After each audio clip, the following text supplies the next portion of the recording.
All right, we are live. Browns post-game show here on Big Play. I am Big Play Dave alongside my main man, Mr. Nick Padone. Nick, I was down at the game. It was freezing. Highly recommend not doing that ever again. No, yeah, you're nuts. When it was pretty early this morning. I was downtown and it was cold, it was windy. Just overall a couple of weird weather games down at the stadium. Like I definitely think the Dome supporters, well, we know that they're getting their way, but they look pretty smart along the way as well because these last couple of home games have just been dreadful weather conditions. And you know what? It hasn't been that bad. Like, you leave the house, it feels okay, it's sunny. You get down on that lake, it's brutal with that wind, and there was no sun in the seats we were in. So, another thing I've noticed, Nick, like, I haven't gone to a ton of games, but every game that I've been to, the flyby after the anthem is always late. I think they're hanging out at Big Play Studios, and they're always like 10, 15 seconds late, kind of like our Browns offense. That and I Weird. obviously wasn't at the game, you were, but just like downtown, as I was skirting out of downtown, a lot of Buffalo Bills fans, huh? Yeah, I would say it was probably half and half. Okay. Yeah, which that's typical for late December Browns. Much rather would have Bills fans there than Steelers fans. Well, But we'll see next week. yeah, won't be going. But yeah, that was that. It's never fun. They took the kids down there, like, what is going on? This is Cleveland Browns Stadium. Why is it all Bills fans? I was like, welcome to December football in Cleveland, Ohio, guys. Yeah, 100%. I remember some of my earliest memories with my dad down at that stadium. Bills fans, and you said it, Steeler fans. My Yeah, dad would hate nothing more than in our season tickets, the people that would sit next to him would sell them to Steelers fans. So brutal. we would be sitting right next to the stupid idiots with their terrible towels. Just awful times. Yeah. So yeah, not a I don't know. Maybe I'm wrong. Not a ton of positives out of this game. You got Quinshon Judkins getting hurt. That was brutal. Bad pass Brutal. by Shedeur. Never should have thrown that ball. You had the fans. I don't know if it came across on TV, Nick, but when Dylan Gabriel came in, when Shedeur hurt his pinky, he got booed pretty bad. Did that come through on TV, Nick? Oh, it came through loud and clear. Did it? Yeah. Because like I think probably a lot of the fans didn't realize that Sanders was hurt, and I think they probably just The stadium assumed, didn't. Yeah. yeah, that they took Gabriel. They took Sanders off the field for Gabriel. Like we're gonna get into this loss and what it means for the future and all this stuff. I think the one thing that's abundantly clear though is whatever changes that are getting ready to happen. Dylan Gabriel should probably be a part of those changes just because, like, I don't think he's ever going to have an opportunity to be what they want him to be here. You see that, like, No. Sanders was hurt. They put him in the game, and like the fans are automatically booing. Like it's just never gonna happen here with Dylan Gabriel. That was a waste of a top 100 pick. Like they should just, Yeah. if Stefanski does get fired and gets a head coach job somewhere, which I personally don't believe is going to happen, but if you say he gets an offensive coordinator job somewhere, like that team should just trade a 7th round pick for Dylan Gabriel and just let Yeah, it that be would be done. a huge win for the Cleveland Browns. Yeah, like because I really don't know what we're doing with the guy currently, and it certainly won't make any sense to keep him around next year. No, there's no way. Yeah, so that was an interesting part of the game. Jerry Jeudy still getting a lot of booze inside that stadium. Yeah, Yeah. Quinshon getting hurt is rough, and I know you said like Sanders shouldn't have thrown that ball, and I agree. Like we've seen so many hospital balls, quote unquote, from these rookie quarterbacks all year long. But the one thing that happened, again, it was a missed block on that play. Yeah. Had KT Leviston, I believe it was on the right side, just popped out and had his assignment. Quinshon Judkins is not hurt right now, so this offensive line continues to plague this football team. And again, it was a screen pass, so like Right. that happens in the National Football League all the time where teams, it is a risky throw, yes, because if the guy gets lit up, he gets Yeah, lit up, and yeah. and you see the result. But if you have a capable offensive line that could actually move their bodies to pick up defenders, it's not that scary of a play, and it could actually break really big. So it's just unfortunate. This offense is an absolute train wreck. And like for the people that want to hate on Shedeur Sanders and disparage Shedeur Sanders, like sure, you could say those people are right because he does hold on to the ball for a really long time. For the people that want to get on the offensive line and say, well, you're starting guys that probably wouldn't even start in the UFL. You're right as well. For the people that want to get on Jerry Jeudy and say that this is not an NFL receiving room, this guy is not a number one receiver, you are right as well. Like everybody is right in this current climate right now because this offense is just broken. That it is, Nick. That it is. Not a ton of positives. We got a few comments here on YouTube. Third week in a row, Shedeur leading rusher. Brutal. I will say, though, he can move around that pocket and get yardage way more than I thought, even watching him when he was at Colorado. Obviously, the offensive line helps when there's guys getting in there and he's got to get real shifty and move around. But that I would say that's a positive. He's definitely a little bit more mobile than I thought he was. He doesn't have anything to work with, though. What concerns me the most of all, Andrew Berry traded 2 draft picks, and they were late 6th, 7th round draft picks and future 7th round draft picks, but they went out and traded for KT Leviston at right tackle and Cam Robinson at left tackle. And like awful. KT Leviston was supposed to be a developmental guy, but come on, Jack Conklin, we've followed his entire career here in Cleveland. He's always hurt. DeJuan Jones at left tackle was a project in and of itself. So then when he got hurt, they had no contingency plan. This was a failure on all accounts this offseason that you drafted 2 quarterbacks, 2 running backs, no offensive linemen, no wide receivers. It's just roster mismanagement is really Nick. And I don't know if I'm in the minority here. I haven't done a pulse check on the internet at this stage of the game. I thought this was kind of a telling game for Shedeur Sanders. People were going to go one side or the other. I still like what I'm seeing out of the kid. Like the first interception obviously wasn't his fault. Second one got batted. That was his fault. You're right. He holds it a little too long. He backpedals a lot, which he did in college. But then, he had a throw where he backpedaled. I was like, oh, this is not good. And he threw a dart and it was a completion where most quarterbacks weren't making that throw. So like he's shown enough where you can go all of next year with him as your starter and draft around him. Like, I'm so sick of like, hey, let's move on again, because like, how do you judge the dude?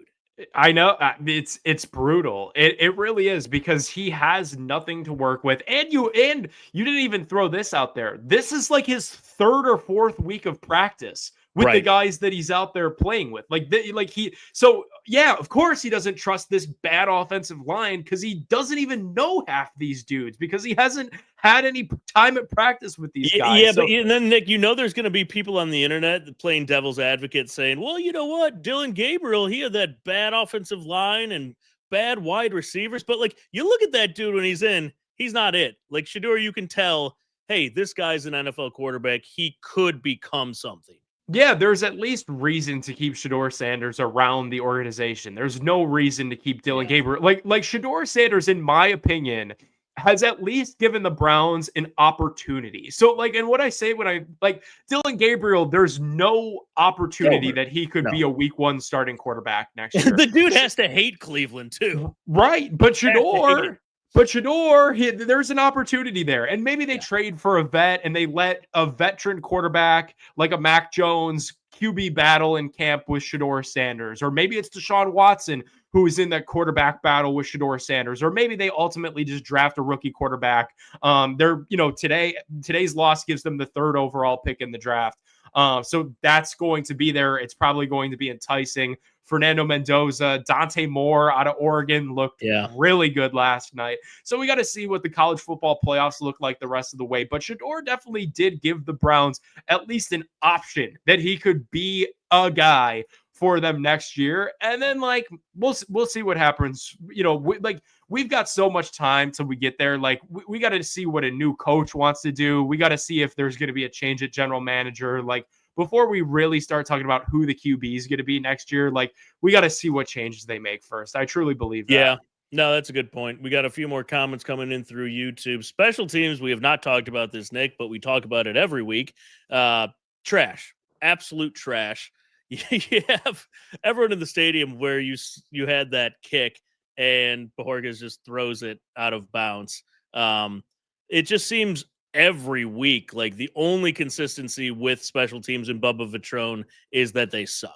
Yeah, and there's no accountability, and there's not going to be because they have some sort of philosophy, and I don't know what it is. It's a broken philosophy that they don't fire coaches mid-season. I don't know why. Like, look at what that did for you last year. Andy Dickerson was so bad as the offensive line coach that Mike Vrabel, who was a coaching consultant, had to take over for the offensive line, and that showed Vrabel how dysfunctional an organization this was. And even if the Browns would have offered him the head coaching job last year, he would not have taken it. He was going to New England. He was going to coach Drake May, even if his hometown team's job came available because of how dysfunctional it was last year. So I don't know why they don't just fire Bubba Ventrone. Really, what's crazy too, not only did you miss good that teams field do goal, it. Look at the Rams. Yeah, look at the Rams. And again, that's accountability. Like they are still going to be in the playoffs. They're still battling for the number one, spot in their division, but in the NFC overall, and they're making changes because they hold guys accountable. But late in the fourth quarter, when it looked like Shedeur could have maybe taken a safety there in the end zone,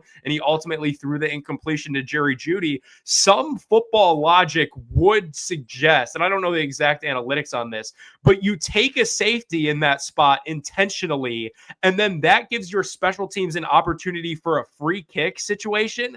But Raven Trone probably doesn't even have that on his play sheet. Like they can't even execute punt coverages and kick coverages, let alone a free kick situation, which you hardly ever see in the NFL. Yeah. So they quite literally couldn't have done that. Yeah, we got a couple good comments from Adam on YouTube. Travion Williams, I will say, he looked legit. And if you can go into next year, like I know he signed Jerome Ford, but maybe just cut him. Like Judkins, Sampson, and Travion Williams, that's a hell of a running back core. Yeah, and my guess is that's what it'll be. Because they reworked Jerome Ford's deal. I don't think there's any more guaranteed money on it. So he's as good as gone. Yeah, and I like what I saw. The Browns, even though the Quinchon thing was a gut punch today, the Browns actually did have their highest total rushing yardage of the entire season. So take that as a moral victory if you want it. Yeah, and then Adam also said on YouTube, draft Mendoza, keep Shedeur. I hate that. You don't know what you have in Shedeur. You'll never know what you have. You wouldn't even know what you have in Mendoza if you don't fix your line. You don't get a couple wide receivers. Well, and the thing is, like, if they get to April and they do draft Mendoza or Dante Moore, like we know what that is. When you draft a guy in the top 5 of the NFL draft, that's going to be the franchise quarterback. And then at that point, Shedeur would have just never really gotten the fair opportunity in Cleveland. So we'll see what happens. Again, we got to see who they hire as the coach, what's the GM situation, and these things are slowly starting to trickle out. But yeah, it wouldn't make sense to get Dante Moore, Fernando Mendoza, and keep Shedeur in Cleveland. Yeah. Let's see, what do we got? Cleveland media hates Sanders. Trade him. Is that true? I feel like we're both pretty high on Shedeur Sanders. I feel like most people are. Yeah, but everybody that I've true. No, and everybody that I've talked to, like in the media, like they're excited about him. They understand the situation, though. I think is that like he is a 5th round pick. That's not a massive investment. Like a team just did not put that big of an investment in him. He's shown a ton of promise and a ton of upside, and he has nothing to work with. Like you ask anybody, you ask Mary Kay about Shedeur, that's probably what she'll tell you. You ask Daryl Ryder about Shedeur, that's probably what he's going to tell you. Like he has shown a ton of promise. But he's a 5th round pick. He's still getting his feet under him, and he's working with absolutely nothing. Yeah. So let's say we build around him. It sounds like, Nick, what you've told me, Andrew Barry is probably coming back to Berea next year? So I don't necessarily agree with it. But NFL Network's Ian Rappaport, who's been pretty plugged in on this team, really in the Barry Stefanski era, pretty plugged in on the league as total in its totality, obviously.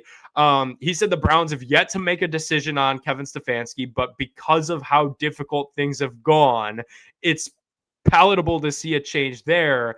And Andrew Berry will play a big factor in the next chapter of Browns football and where the Cleveland Browns go from here. So that kind of leads me, you read between the tea leaves there, that they're probably on board with making a coaching change, and maybe Andrew Berry assumes that Paul DePodesta role and kind of leads the coaching search.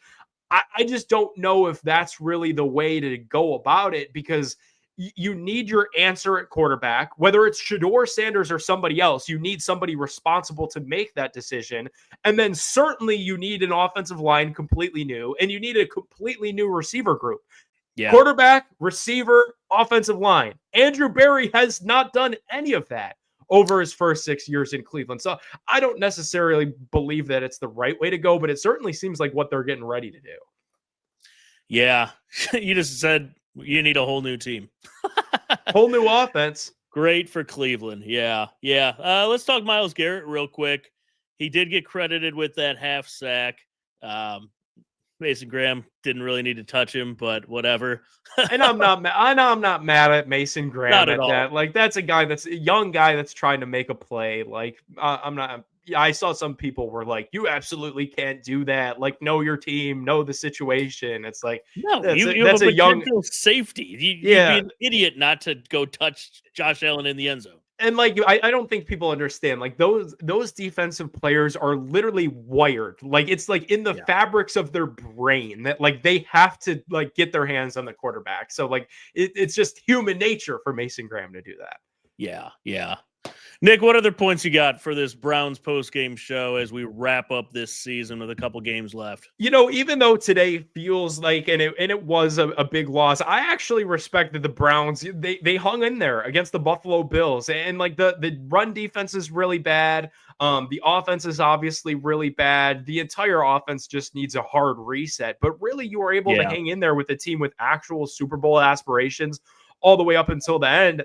And then you pull up the good old reliable tankathon.com, and you see the Browns have the 3rd overall pick now in the NFL draft. And, you know, the Raiders and the Giants still play each other. So you've got an opportunity to jump up to number 2 overall in the NFL draft with a loss to the Pittsburgh Steelers next week. And I really think, and it pains me to say, because that's all we ever have to cheer for or watch for here in Cleveland. But if you're going to be bad, at least be at the top of that draft board and give your team and give your franchise opportunities at improvement. And then you look at the schedule for next year came out, or at least the opponents for next year came out as well. And if you peek at that, there's some bad teams on there. There's some winnable games. So you would like to live in this glass half full type of world where you could go in, have a really good draft, build around this awesome defense that you've got right now, build around this future first ballot, no doubt Hall of Famer in Myles Garrett, and fix this offense, and you could be in the hunt next year. Like, I really do think that it's Nick, simple. What do you think the Browns organization upstairs? What are they thinking strategy wise? Because you've got the move to Brook Park. Do you try to turn this current team into a contender, or do you think they're going to blow this up in a year or two and they're going to wait on drafting a franchise quarterback? Or, you know, I'm just curious what's kind of going through their head. Right?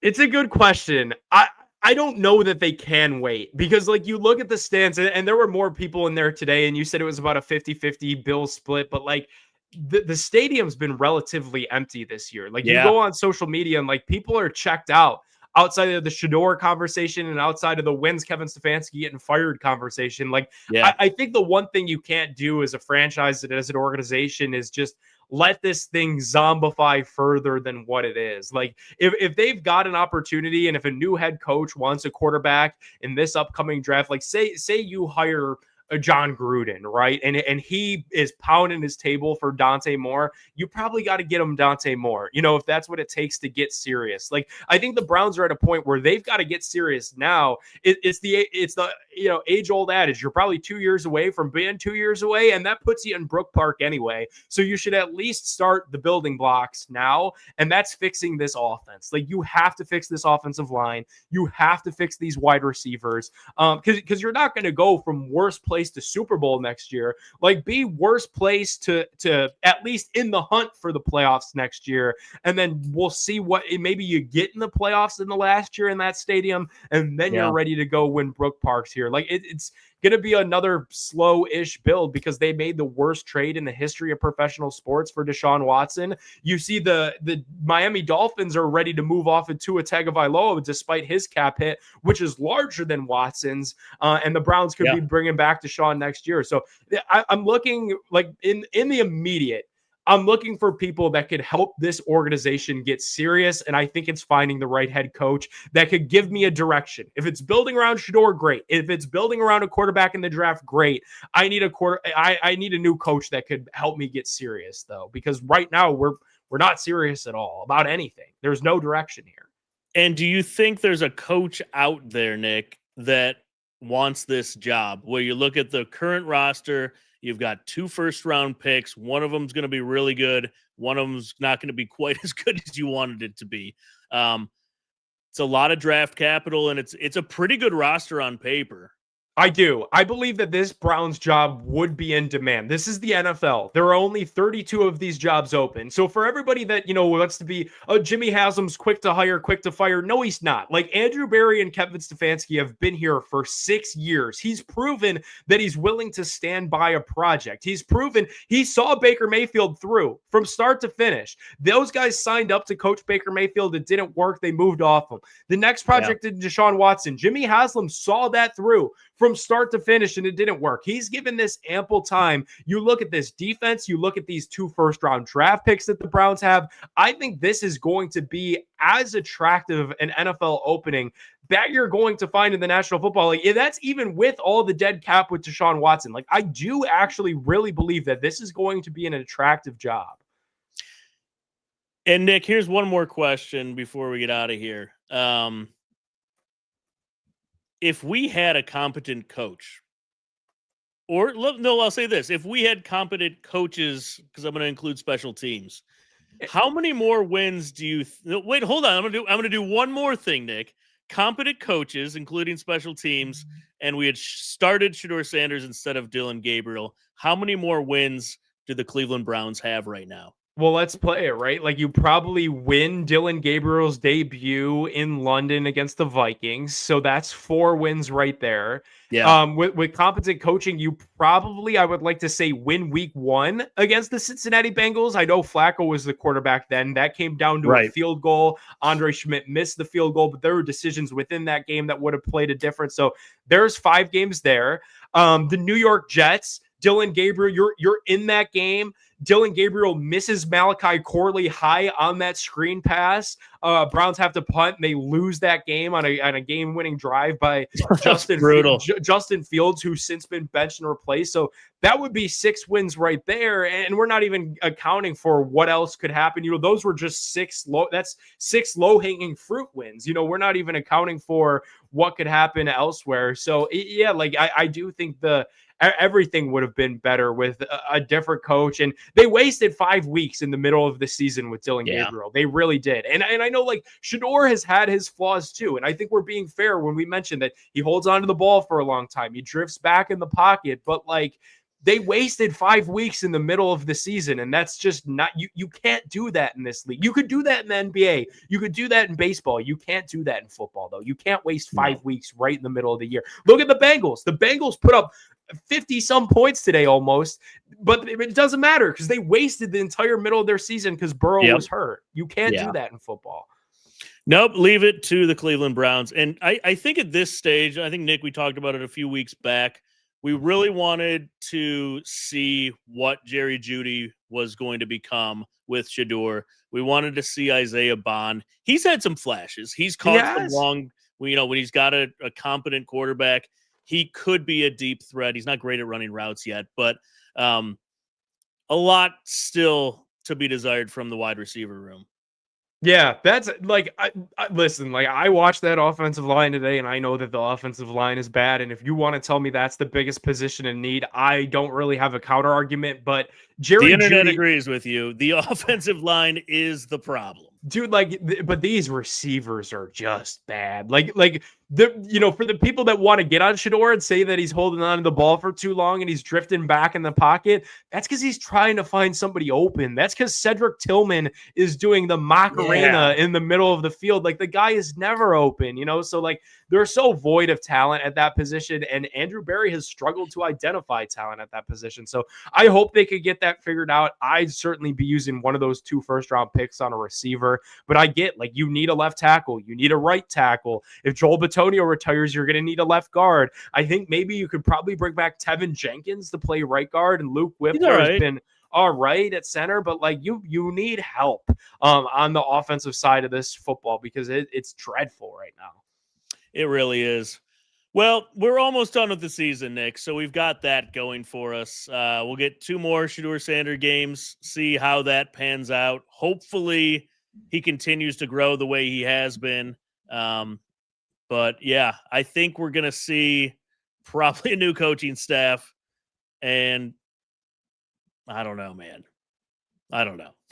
It'll what we always say is it's always good for content. Like a coaching search in this town, few things get people going like a good old coaching search. That's right.